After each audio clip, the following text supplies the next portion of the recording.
नमस्कार।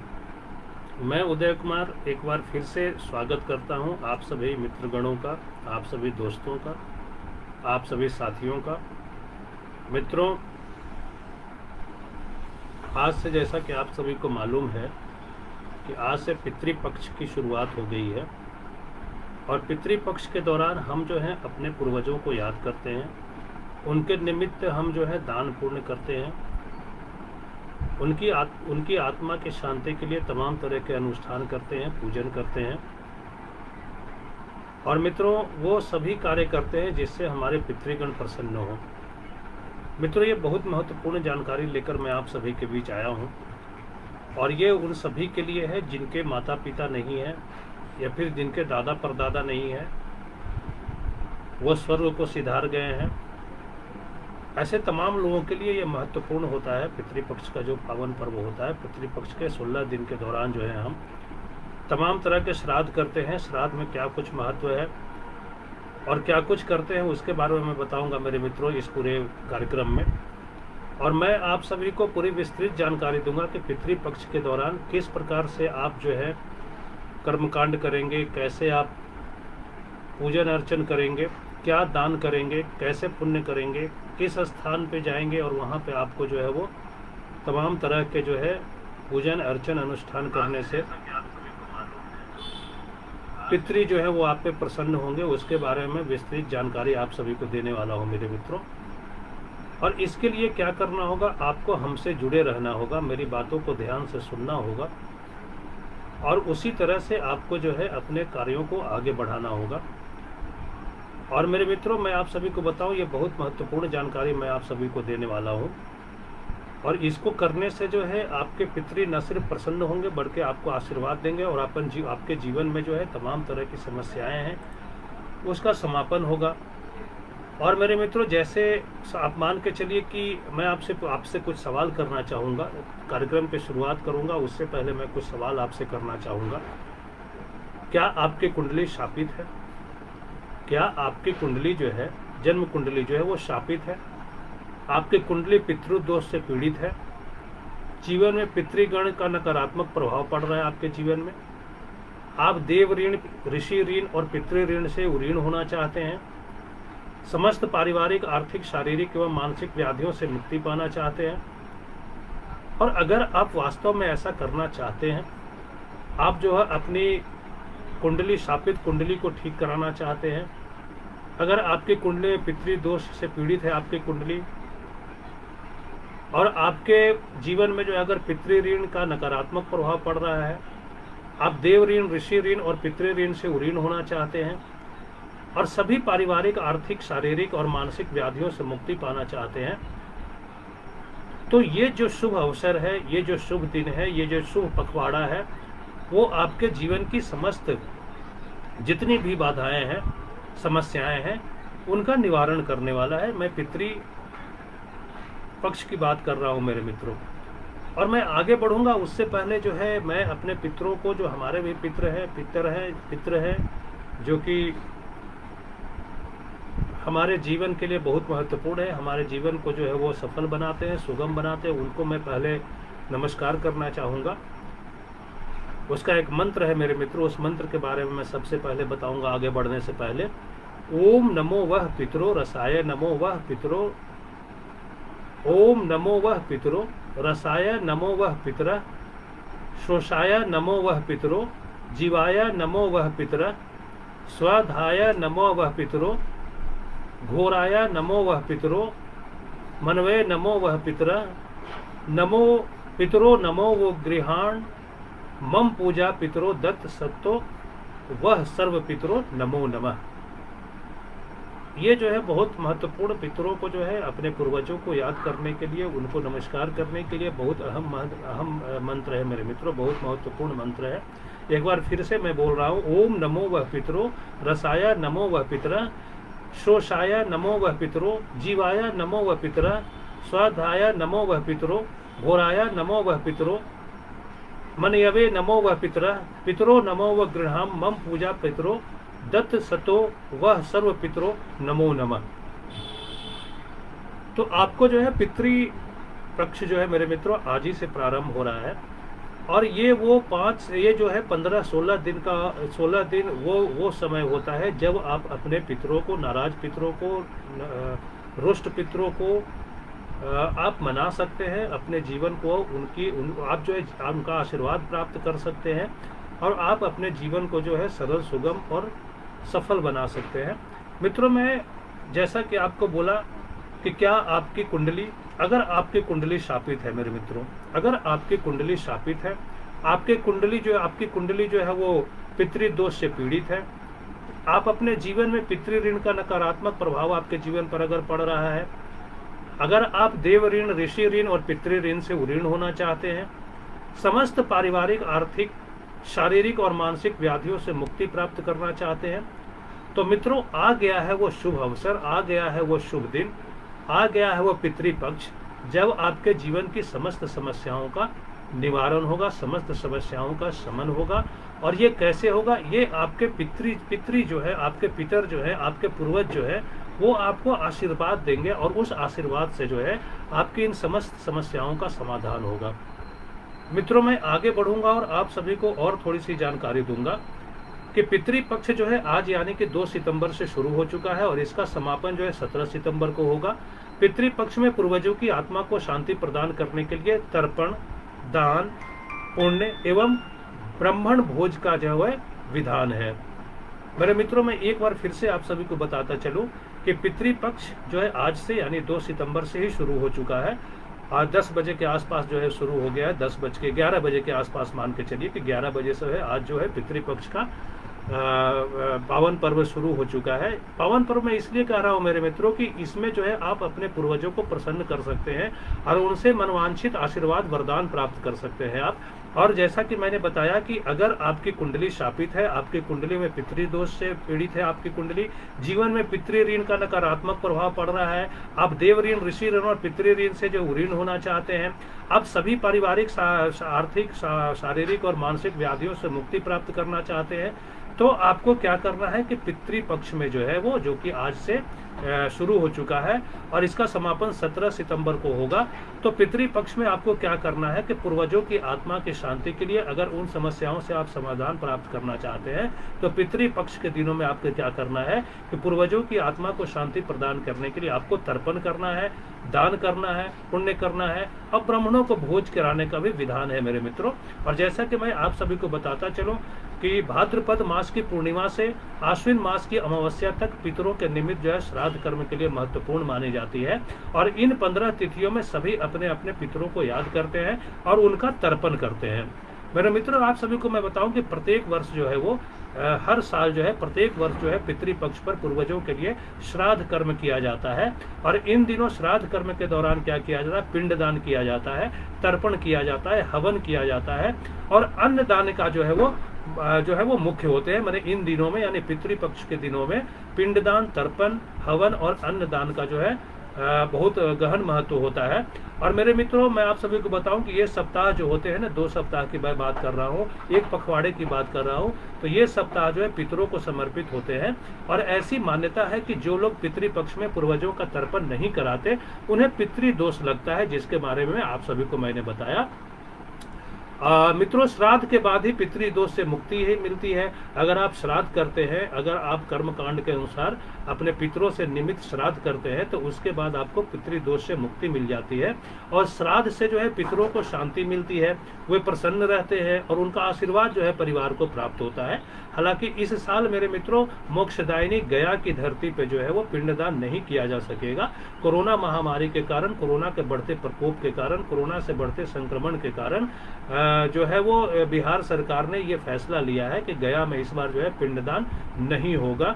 और मित्रों, हालांकि आप सभी जो है सभी तरह के कर्मकांड और दान आदि जो है वो अपने घर पर रहकर ही कर सकते हैं। कोरोना काल है तो कोई बात नहीं, आप गया नहीं जाएंगे, अलग बात है, लेकिन किसी भी अपने घर पे आपके आसपास जो आपके क्या बोलते हैं तालाब होंगे, सरोवर होंगे, तो वहाँ पे आप जाके जो है ये जो भी कर्मकांड होते हैं उसको आप कर सकते हैं, दान कर सकते हैं, पुण्य कर सकते हैं, पिंडदान कर सकते हैं। तो मित्रों ये बहुत महत्वपूर्ण बात मैं आप सभी को बता रहा हूँ।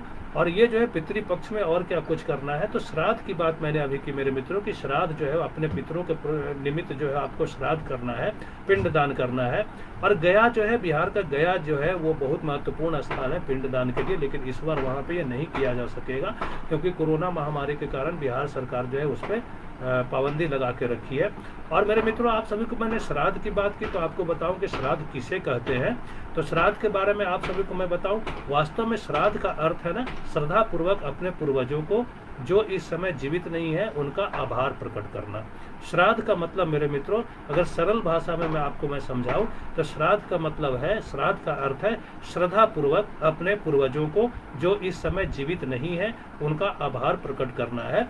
और शास्त्रों के अनुसार अगर मैं बात करूं मेरे मित्रों, तो शास्त्रों के अनुसार पितृपक्ष के दौरान ऐसे परिजन जो अपने शरीर को छोड़कर चले गए हैं उनकी आत्मा की तृप्ति के लिए उन्हें तर्पण किया जाता है, इसे ही श्राद्ध कहा जाता है। और ऐसा कहा जाता है कि पितृपक्ष में मृत्यु के देवता यमराज इन जीवों को कुछ समय के लिए मुक्त कर देते हैं ताकि ये धरती पर जाकर जो है वो तर्पण ग्रहण कर सके। ये महत्वपूर्ण बातें हैं मेरे मित्रों।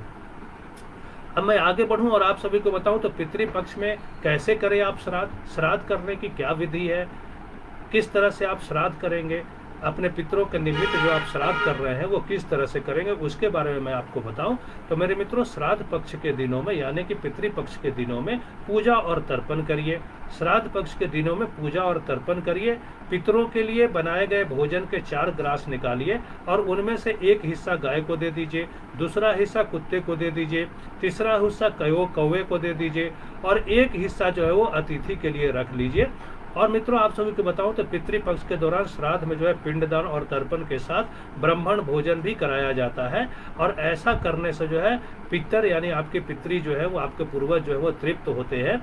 और मैं मित्रों आप सभी को बताऊं तो पिंडदान और तर्पण में पितरों को संतुष्ट करने के लिए जो जल और दूध दिया जाता है उसे हथेली में रखकर अंगूठे के द्वारा दिया जाता है, इससे पितरी प्रसन्न होते हैं। वहीं पितरों तक जो है भोजन पहुंचाने के लिए ब्राह्मण को भी वो भोज कराया जाता है, उनको भी भोजन कराया जाता है, ब्रह्म भोज कराया जाता है।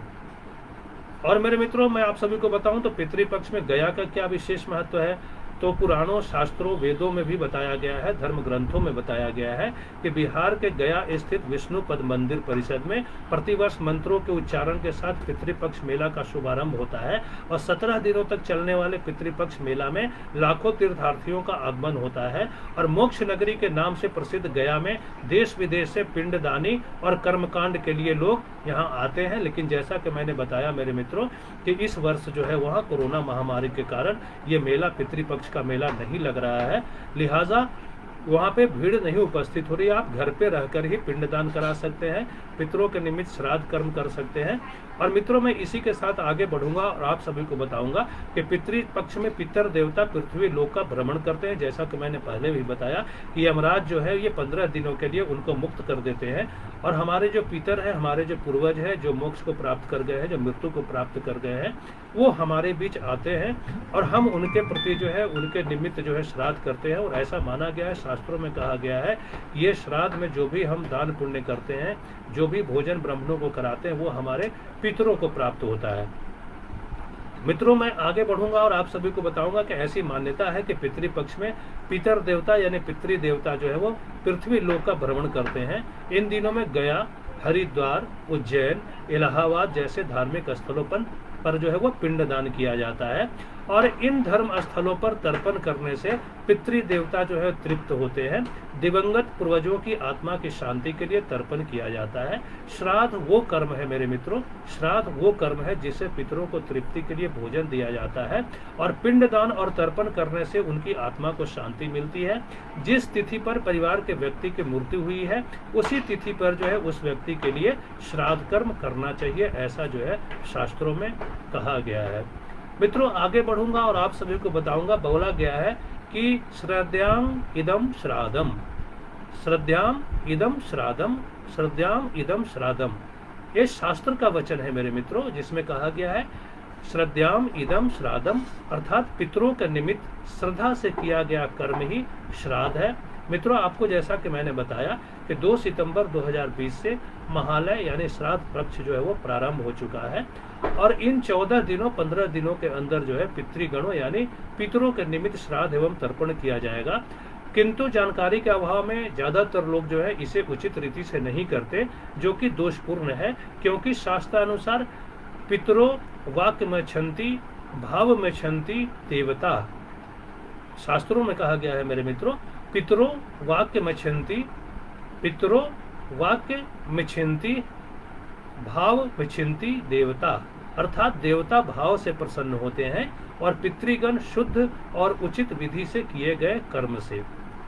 एक बार फिर बताओ मेरे मित्रों, पितरों वाक्य में छंती भाव में छंती देवता, अर्थात देवता जो है वो भाव से प्रसन्न होते हैं और पितृगण जो है वो शुद्ध और उचित विधि से किए गए कर्म से जो है वो प्रसन्न होते हैं।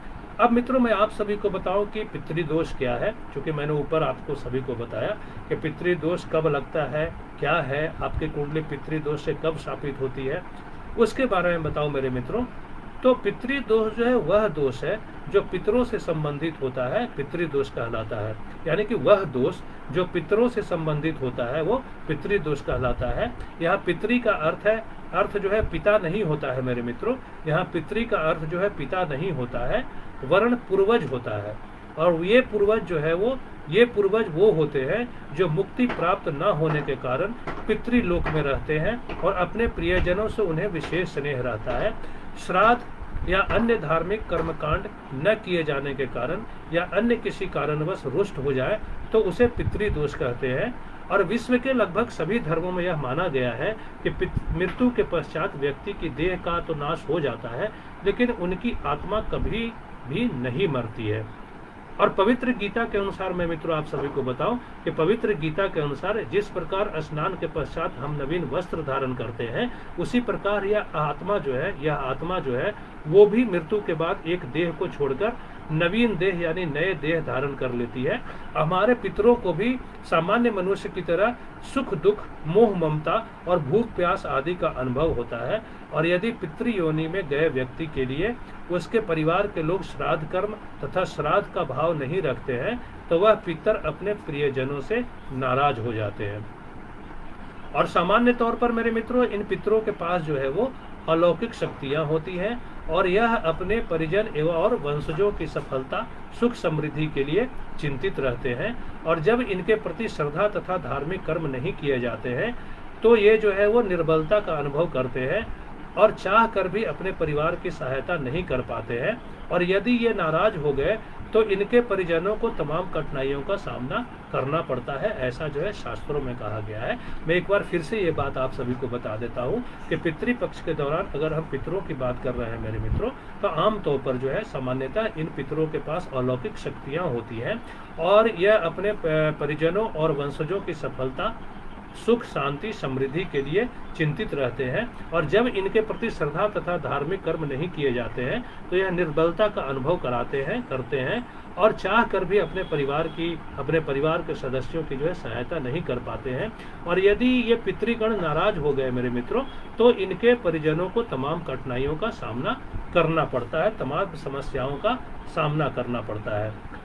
और मेरे मित्रों, मैं आप सभी को बताऊं तो पितृदोष होने पर जो है वो, अगर पितृदोष है आपकी कुंडली में पितृदोष है, आप जो है पितृदोष से पीड़ित है, तो पितृदोष होने पर जो है वो व्यक्ति को अपने जीवन में तमाम तरह की परेशानियां उठाना पड़ता है, तमाम तरह की परेशानियां उठानी पड़ती है।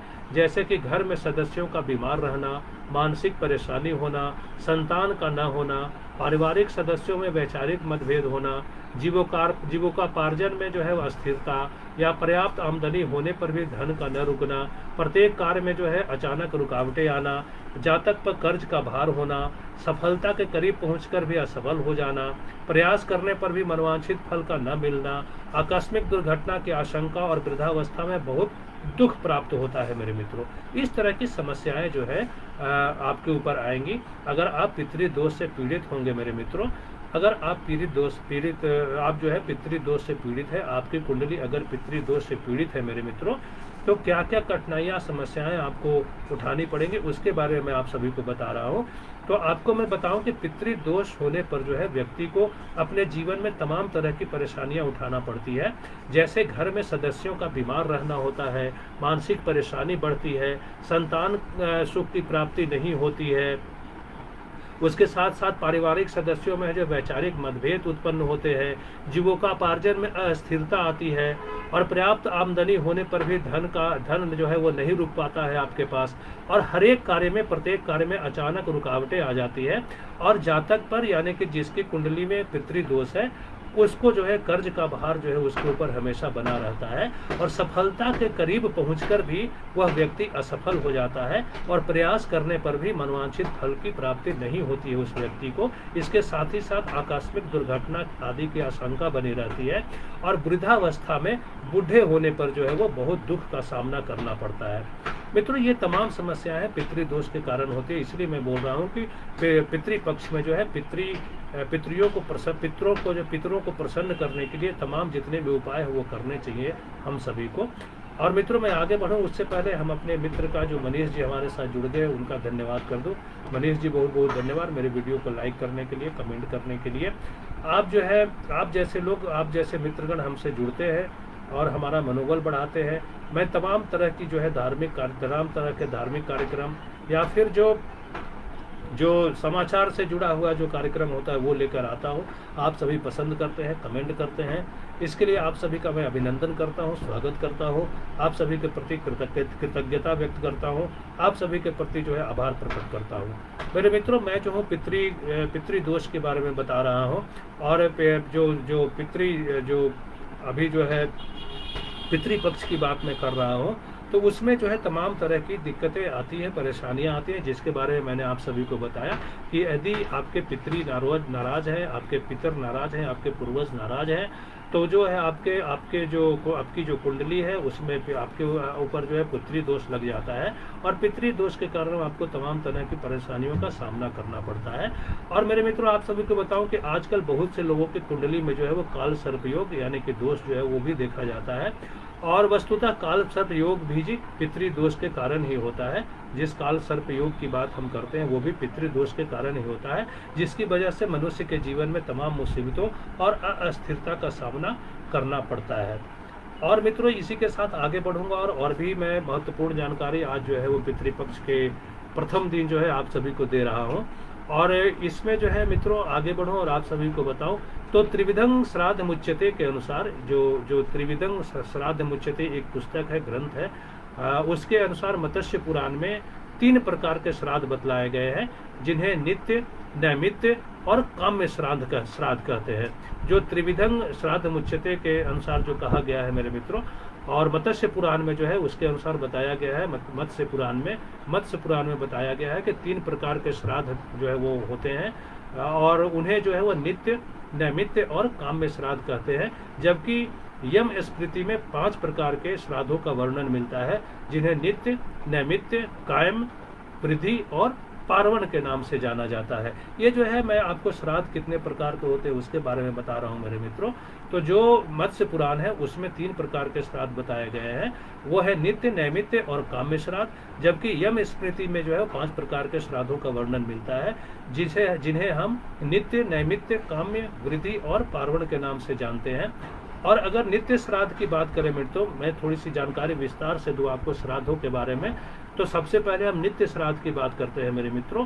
तो नित्य श्राद्ध वो श्राद्ध है जिसके बारे में आपको मैं बताऊं तो प्रतिदिन किए जाने वाले श्राद्ध को जो है वो नित्य श्राद्ध, जैसा कि नित्य प्रति जो है हम नाम से ही पता चल रहा है कि प्रतिदिन किए जाने वाले, प्रतिदिन हर दिन किए जाने वाले श्राद्ध को जो है हम नित्य श्राद्ध कहते हैं।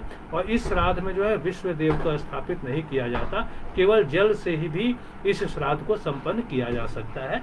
उसके बाद दूसरा श्राद्ध जो है मेरे मित्रों वह है नैमित्य श्राद्ध।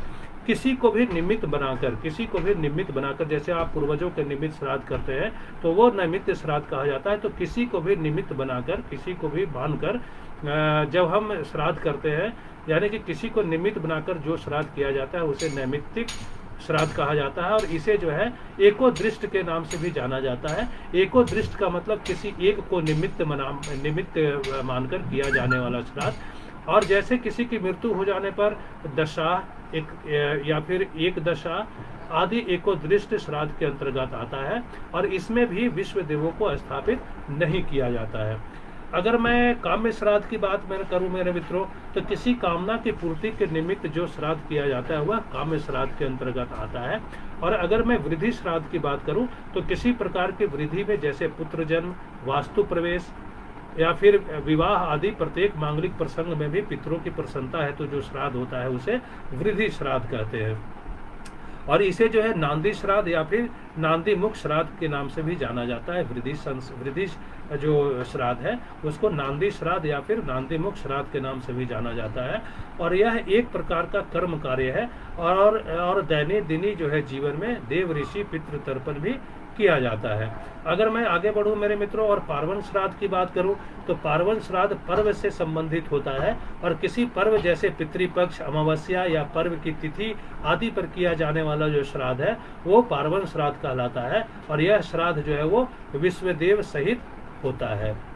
और इसी के साथ मेरे मित्रों आगे बढ़ूं और अगला जो श्राद्ध है उसके बारे में बताऊं तो वो है सपिंडन श्राद्ध। सपिंडन श्राद्ध का अभिप्राय पिंडों को मिलना है और पितर में ले जाने की प्रक्रिया ही सपिंडन है।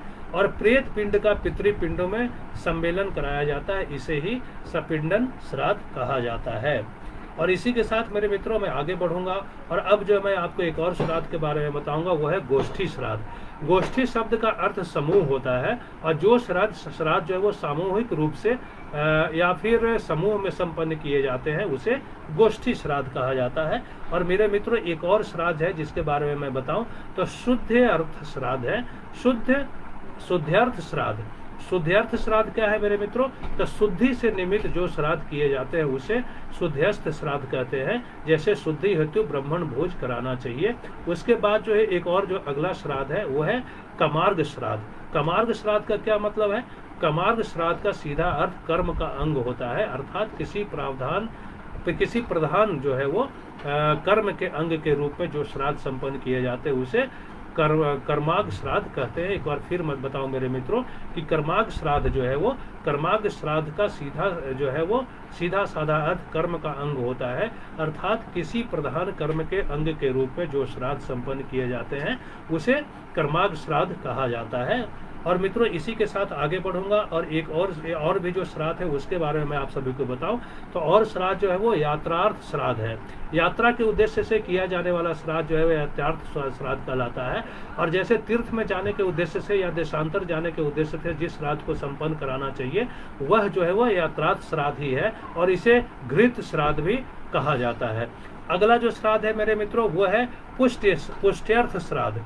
पुष्ट्यर्थ श्राद्ध का क्या मतलब है, तो पुष्टि के निमित्त जो श्राद्ध संपन्न हो, जैसे शारीरिक एवं आर्थिक उन्नति के लिए किया जाने वाला जो श्राद्ध होता है उसको हम पुष्ट्यर्थ श्राद्ध कहते हैं। वो जो है पुष्ट्यर्थ श्राद्ध कहलाता है, यानी कि जो शारीरिक और आर्थिक उन्नति के लिए किया जाता है श्राद्ध उसे हम जो है पुष्ट्यर्थ श्राद्ध कहते हैं।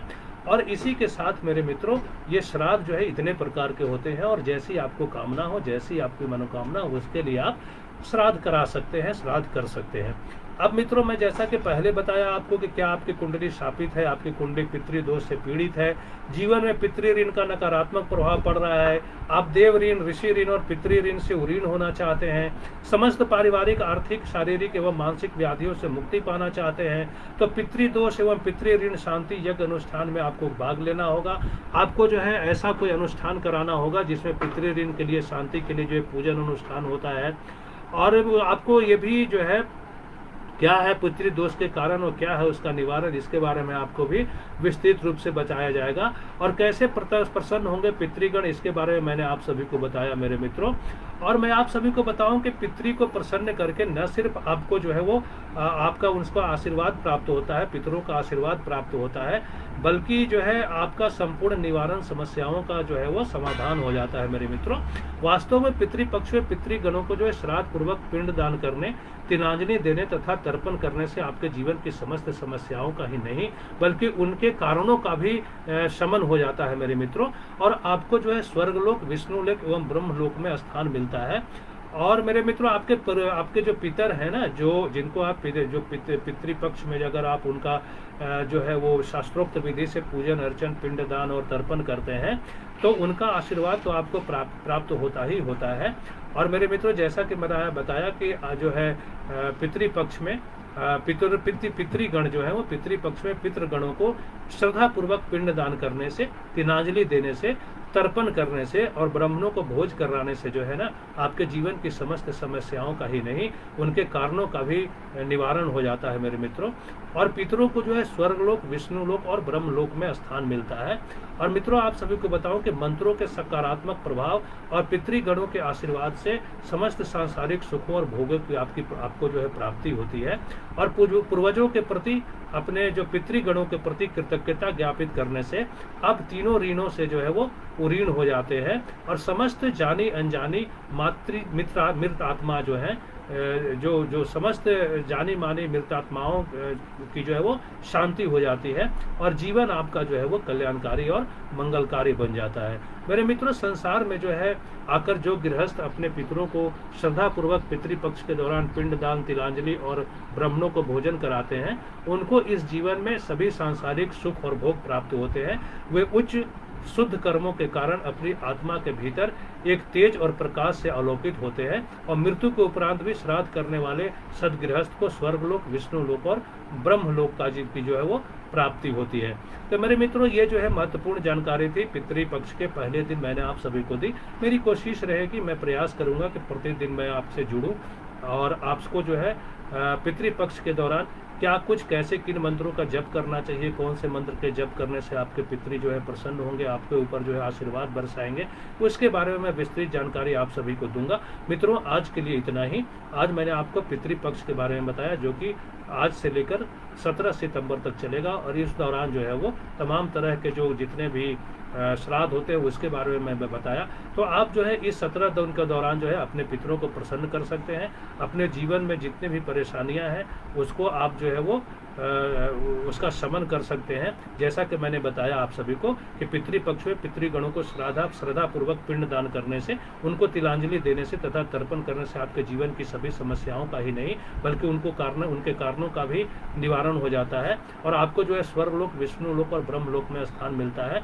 और मंत्रों, इस दौरान जो मंत्र पाठ करते हैं, मंत्र जप करते हैं, उनके सकारात्मक प्रभाव और पितृगणों के आशीर्वाद से सभी सांसारिक सुखों और भोगों की आपको प्राप्ति होती है मेरे मित्रों। और पूर्वजों के प्रति कृतज्ञता ज्ञापित करने से आप तीनों ऋण से जो है उरीन हो जाते हैं। वो जो है तीनों ऋण से आप उरीन हो जाते हैं और समस्त जानी अनजानी मृत आत्माओं की जो है वो शांति मिलती है, उससे शांति होती है और आपका जीवन जो है वो कल्याणकारी और मंगलकारी बनता है। और मित्रों, जैसा कि मैंने आप सभी को बताया कि अगर आप संसार में आए हैं, अगर आपने मानव तन पाया है, तो संसार में आकर जो सदगृहस्थ, जैसे हम लोग गृहस्थ जीवन का पालन कर रहे हैं, अपने पितरों को, जो गृहस्थ जो है सदगृहस्थ अपने पितरों को श्रद्धापूर्वक पितृपक्ष के दौरान पिंड दान करता है, तिलांजलि देता है, ब्राह्मणों को भोजन कराता है, उसका इस जीवन में सभी सांसारिक सुख और भोग प्राप्त होते हैं और वे उच्च शुद्ध कर्मों के कारण जो है अपनी आत्मा के भीतर एक तेज और प्रकाश से आलोकित होते हैं और मृत्यु के उपरांत भी श्राद्ध करने वाले जो है वो सदगृहस्थ को स्वर्गलोक, विष्णुलोक और ब्रह्मलोक का जो है वो ब्रह्मलोक की प्राप्ति होती है। तो मेरे मित्रों, ये जो है महत्वपूर्ण जानकारियां थी जो मुझे आज देनी थी पहले दिन, पितृपक्ष के दिन। मेरी कोशिश रहेगी कि मैं आज जो है प्रतिदिन आपसे जुड़ूं और पितृपक्ष से जुड़ी हुई तमाम बातें आपको बताऊं। मित्रों, आज के लिए इतना ही। आप सभी हमसे जुड़े, इसके लिए बहुत बहुत धन्यवाद। आपने मेरे कार्यक्रम को पसंद किया, मेरे कार्यक्रम को लाइक किया, उस पर कमेंट किया, इसके लिए बहुत बहुत धन्यवाद। मित्रों, मैं अब बिना देर किए आपसे आज्ञा लूंगा। आप सभी का नमस्कार, प्रणाम।